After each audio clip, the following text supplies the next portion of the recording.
Agora, Plínio, olha só, ontem você mesmo falou, vamos já falar sobre o Hugo Mota, né? Todo mundo quer falar sobre o Mota aqui, Plínio, não tem jeito, então vamos para esse assunto. Vou até pular algumas notícias que a gente tinha ali no nosso giro, mas eu queria começar para você comentar com isso aqui, Plínio. Você que fez essa matéria ontem, inclusive, que foi a participação do presidente Lula no 2 de julho da Bahia, né? Para uma multidão, o Lula resolveu erguer essa placa aí de taxação dos super ricos, né?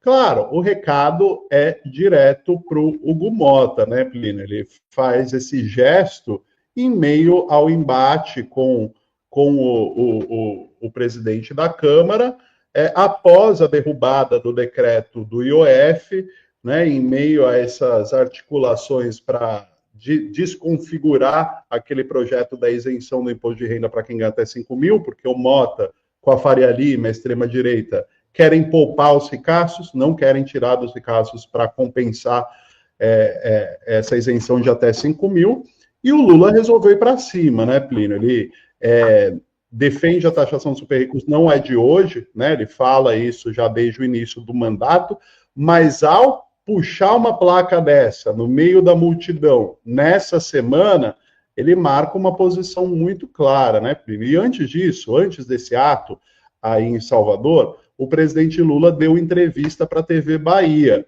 e ele falou justamente disso, ele falou com todas as letras nessa entrevista que o Mota descumpriu o acordo, né? Não à toa que o Mota vem sendo chamado de traidor, né? Que ele vem sendo alvo nas redes sociais, e fala, ele usa até a expressão cada macaco no seu galho, né? Fazendo referência aí à intromissão do legislativo, né, numa atribuição do executivo ao derrubar o decreto. Vamos acompanhar a fala do presidente Lula na TV Bahia, que é sobre esse assunto, e depois eu já passo a bola para o Plínio comentar. Vamos acompanhar.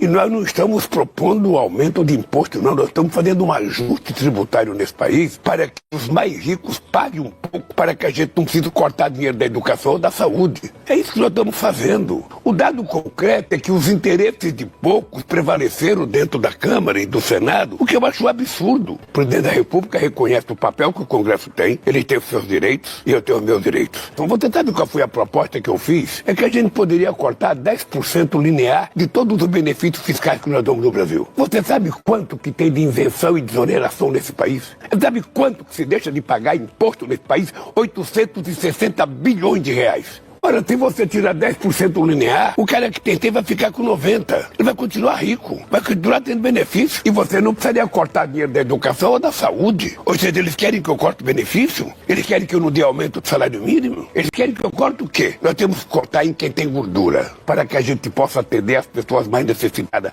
Foi isso que nós fizemos.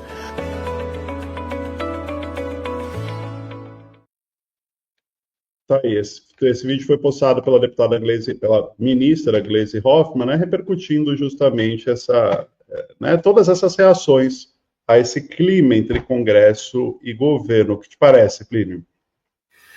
Olha, Ivan, é interessante, né, gente? TV Bahia é afiliada da TV Globo lá em Salvador. Mas, coincidentemente, esse trecho que a gente colocou aqui, que é um trecho que foi divulgado nas redes sociais pela Gleisi e também pelo governo, não apareceu na reportagem do Jornal Nacional ontem, viu, Melo? Eu acabei de subir uma reportagem para a gente ver. Olha, cada dia, gente, fica mais nítido o conchavo dos ricaços que tem aí a sua vertente política, com o Centrão, Hugo Mota à frente hoje, já teve Arthur Lira, já teve Eduardo Cunha, né? Hoje quem está à frente é o Hugo Mota, né? Quem está, a aliança tem a Faria Lima, o lobby da Faria Lima, que o João Dória tem aparecido bastante, hoje vai surgir um outro personagem nos jantares, né, da vida, nos jantares onde são resolvidas a vida política de milhões de brasileiros, e tem esse papel a mídia liberal, que ontem, eu vou até pedir licença para o Melo para invadir um pouco o Fórum Mídias aqui, o Jornal Nacional fez uma das edições mais canalhas dos últimos tempos. Eu lembro, inclusive, o professor Zerbeck Jr., que escreveu o livro, né, O Jornalismo Canalha, E ontem me lembrou muito ao assistir o Jornal Nacional, né? O Hugo Mota, gente, eu acabei de subir uma matéria lá na revista Fórum.com.br, vocês podem ver detalhes disso. Mas o Hugo Mota, que fugiu, ontem o Henrique Rodrigues está lá em Lisboa, cobrindo, ele fugiu, marcou uma coletiva e fugiu. Inclusive, assim, tem assessor dele bravinho, do Mota bravinho. Tá todo mundo bravinho com a Fórum, viu, gente? É Ciro Nogueira, é Hugo Mota, eu não sei por que eles estão nervosinhos com a Fórum, mas estão bravinhos com a Fórum, tá? O assessor foi procurar, o Henrique falou que ele não fugiu, fugiu sim, tá? Tinha todo 50 jornalistas esperando, ele fugiu, e daí o que aconteceu? Aparece uma entrevista do Hugo Mota no Jornal Nacional, gente, aparece do nada. E é uma entrevista que ele deu para quem? Para o Grupo Esfera, só que a entrevista, viu, Ana, vai ao ar amanhã. Só que ele antecipou, tá aí, ó. Ele antecipou o Grupo Esfera, lembrando que é o grupo de lobby empresarial do João Camargo, essa figura que está aí entre o Mota e o Derrite. Depois eu vou explicar o que o Derrite está fazendo aí também. Né? O Grupo Esfera foi criado pelo João Camargo para juntar os bolsonaristas para dar apoio ao governo Bolsonaro. O Mota deu uma entrevista para o EsferaCast, que é o videocast do Grupo Esfera, e vazou um trechinho bem pequenininho para o Jornal Nacional, depois que ele fugiu da entrevista. O Convescote está feito. Gente, a reportagem do Jornal Nacional é uma das coisas mais abjetas que existe. Olha, no jornalismo, não que eles não tenham conseguido, eles sempre conseguem se superar, né, meu? Mas abre com a Renata Vasconcelos falando assim, ó. Abre aspas, Renata Vasconcelos. Depois vocês vão conferir, podem conferir até no site do Jornal Nacional lá, ou melhor, na matéria da Fórum aqui. O presidente da Câmara, Hugo Mota, defendeu nesta quarta-feira que é preciso haver uma convivência harmônica entre os poderes da República que garanta uma relação de independência entre o legislativo e o executivo. Olha a carinha como o Mota aparece ali, gente. Mansinho, tranquilo, pregando a convivência harmônica. E daí segue em relação ao Lula essa reportagem do Jornal Nacional dizendo assim, ó, o presidente Lula também se manifestou. Ele afirmou que o recurso no STF para tentar manter o aumento do IR é um direito do governo. E daí eles fazem um recorte de uma fala do Lula, na entrevista essa que a gente passou, que não é esse recorte, lá na TV Bahia, e depois eles colocam o Haddad, né? E daí eles falam, né, que foi o aumento do IOF. Não é um aumento, gente. É uma mudança na alíquota que tem o executivo tem prerrogativa.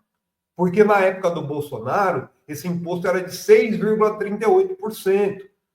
O governo queria sair de 1,1% para 3,5%. Imposto sobre operações financeiras de cartão de crédito internacional. Quem gasta cartão de crédito internacional?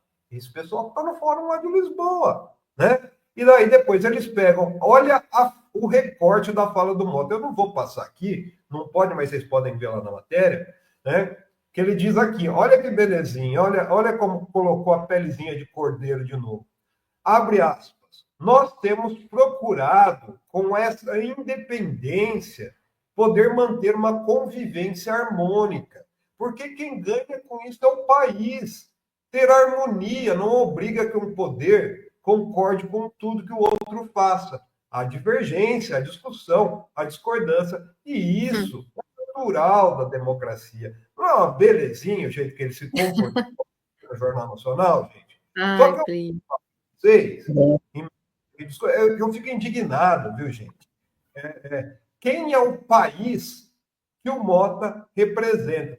Posso tirar essa tela um minutinho aí, Ivan?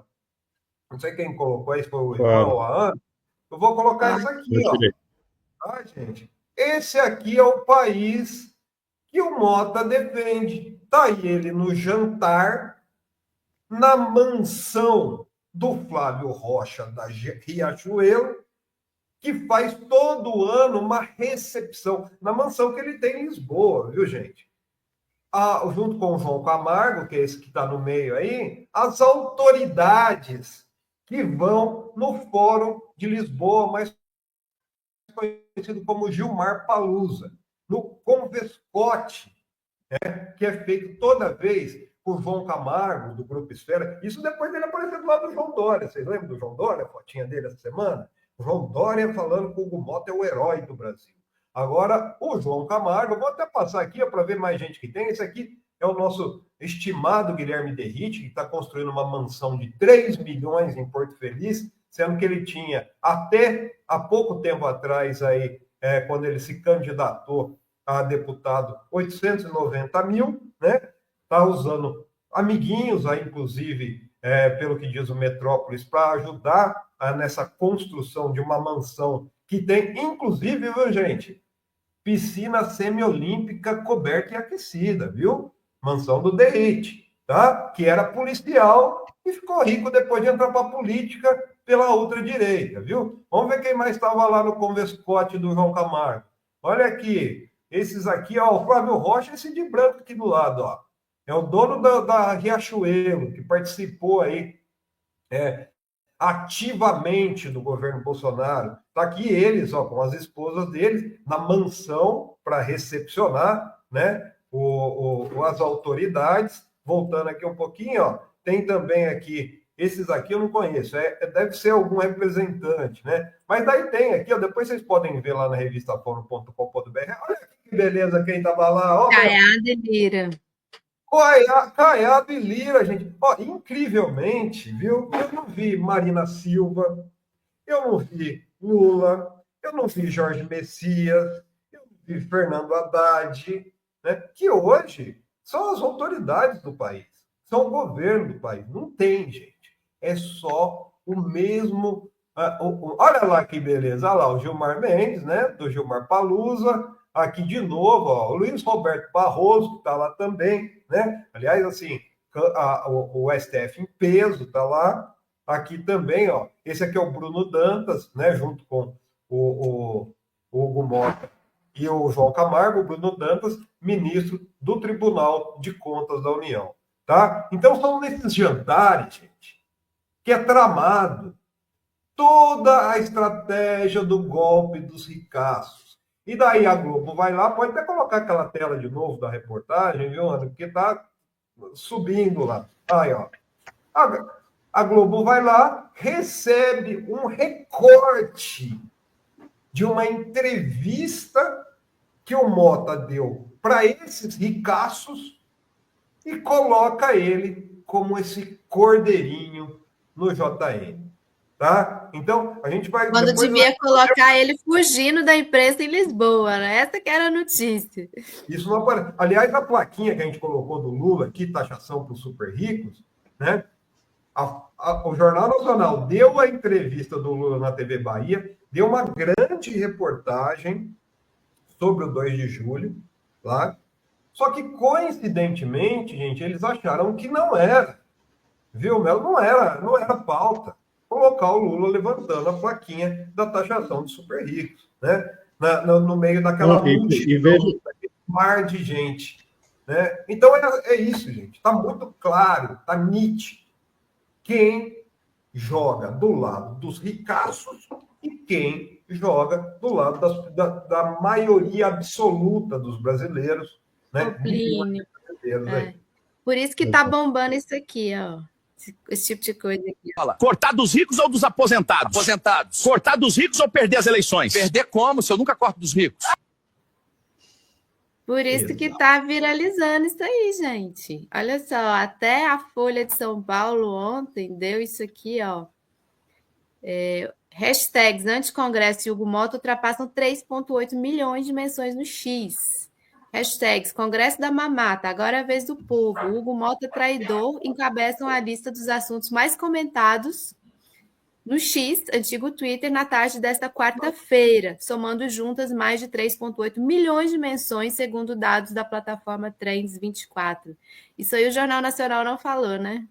Não fala, viu, gente? A Dádiva Marques aqui está falando também que colocaram uma fala do Gilmar Mendes, pregando. Gente, é tudo montado. E eu acho que assim, a gente está tendo a oportunidade, mais uma vez eu falar isso, e eu acho que é uma oportunidade gigante que a gente tem de mostrar quem está do lado de quem. É só isso. Sabe? Não precisa. Esses memes, viu? Aliás, Ivan, você conseguir achar aí, tá lá no Marcelo Freixo, no Instagram do Marcelo Freixo, que depois do Hugo. Sim.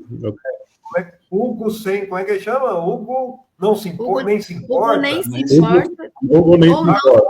O pessoal está usando dos dois jeitos, né? Hugo nem. Agora tem um vídeo, muito bom, gente, que o Marcelo Freixo soltou ontem, do influencer Nicolau, viu? O influencer Nicolau também tá nessa. Então, acho que esses vídeos conseguiram furar a bolha.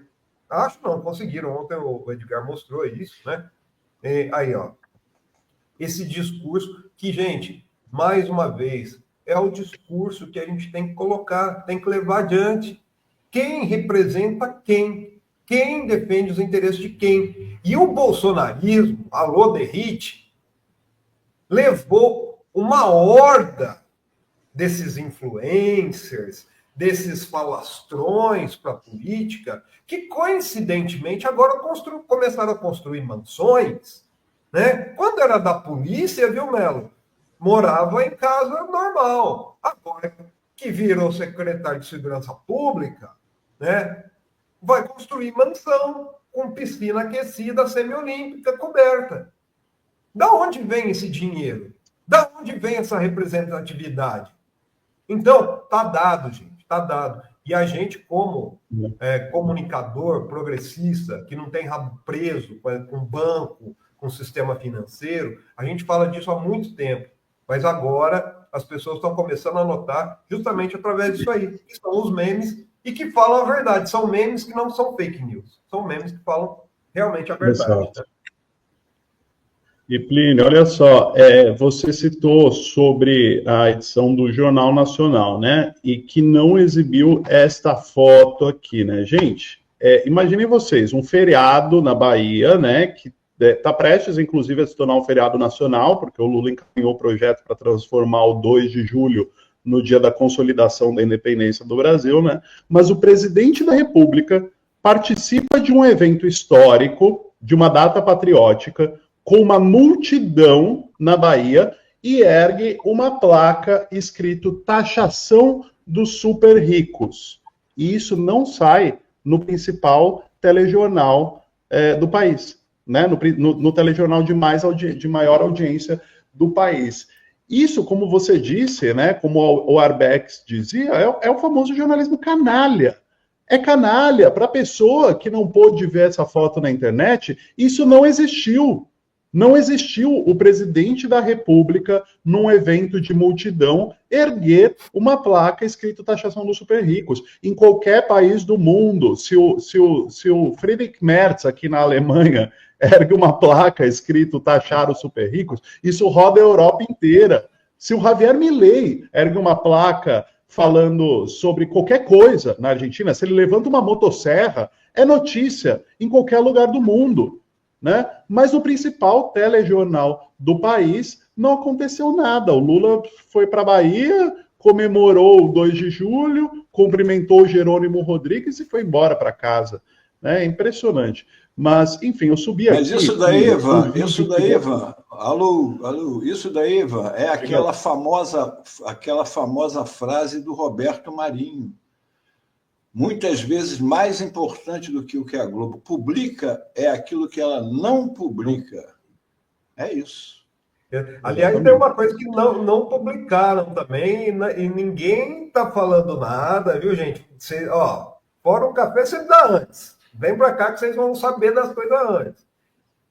Que é a próxima cartada do Hugo Mota. Além da questão do PL da anistia, ontem o Sóstenes foi procurar a Globo, o Sóstenes Cavalcante, que é o braço político do Silas Malafaia, líder do PL na Câmara, foi procurar a Globo, os colunistas da Globo, para falar que o Mota já se comprometeu a colocar a anistia em pauta. Outra coisa que eles não falam, né? Eu vou trocar aqui, pode tirar essa foto aí? É uma matéria que eu dei ontem, que foi justamente o mote do discurso discurso do Mota na abertura do Fórum de Lisboa. Então está aqui, ó. Opa, acho que tem que tirar. Aí, deixa eu colocar aqui. Ó. Tirei a outra. Aí. E é isso aqui.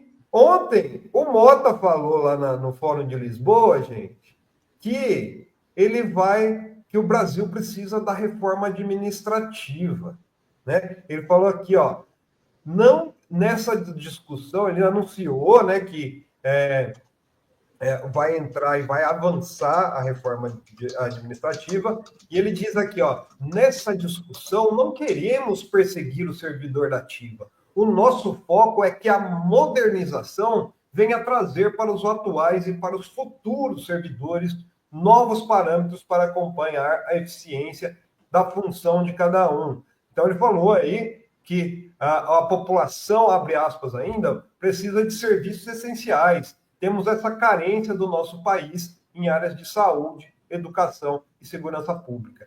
Isso ele falou sobre a reforma administrativa. A reforma administrativa, gente, é a PEC 32/2020, do Paulo Guedes, que promove um desmonte na estrutura do Estado. Acaba, por exemplo, com a responsabilidade do governo em fornecimento de serviços essenciais. Saúde, educação, pode ser privatizado, pode ser vendido. Toda a estrutura do funcionalismo público perde, né, a estabilidade. E como é que vai ficar diante de achaques, por exemplo, quando a Receita Federal investiga o esquema das rachadinhas do Bolsonaro, né? Esses servidores.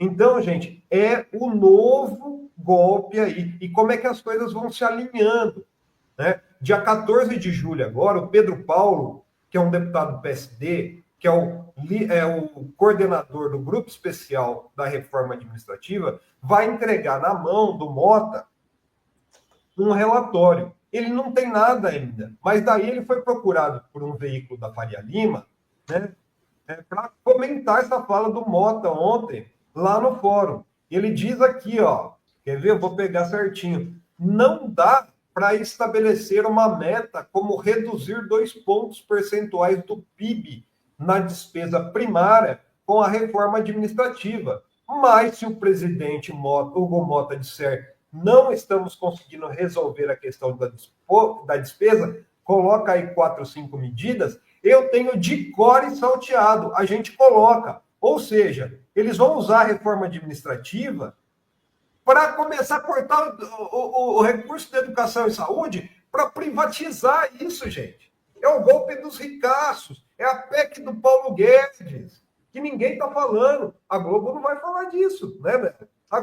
A Folha não vai falar disso. É a PEC. Aliás, na segunda-feira, dia 1º, quem esteve numa audiência pública sobre essa PEC foi a professora Cláudia Souza Passador, que é coordenadora do Centro de Estudo de Gestão e Políticas Públicas da USP, que deu uma aula. Ela falou de todos os mitos em cima da PEC, né? O primeiro é que combate privilégios a partir da reforma administrativa. Só que esses privilégios vai cair sobre quem? Sobre a base dos servidores. Não vão cortar o número de deputados que eles querem aumentar na Câmara. Não vai cortar a cota parlamentar. Não vai cortar auxílio paletó do judiciário, né? O segundo mito que ela fala é sobre essa modernização do setor público, né?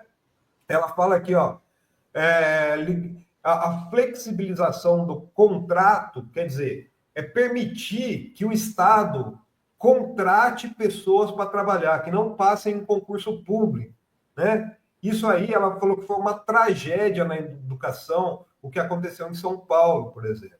E, enfim, ela lista 5 grandes mitos disso, e o último mito que ela fala é que a reforma administrativa vai combater a corrupção. Na verdade, abre aspas para a professora Cláudia, muitas vezes fragilizar as carreiras, os contratos, é aumentar os riscos de pressões políticas. Quantos servidores, por exemplo, da Receita Federal, sem bons salários, sem boas carreiras, teriam coragem para enfrentar o que nas últimas décadas vem enfrentando. Vocês realmente acham que o trabalhador que não tem carreira, que é precarizado, não vai ceder às pressões políticas que são históricos do processo de administração pública brasileira? Então a gente precisa pensar que Brasil é esse. São esses mitos que a gente precisa combater. São os mitos do neoliberalismo que a Globo defende, junto com a Faria Lima, junto com o golpe dos ricaços levado a cabo pelo Mota, viu, gente?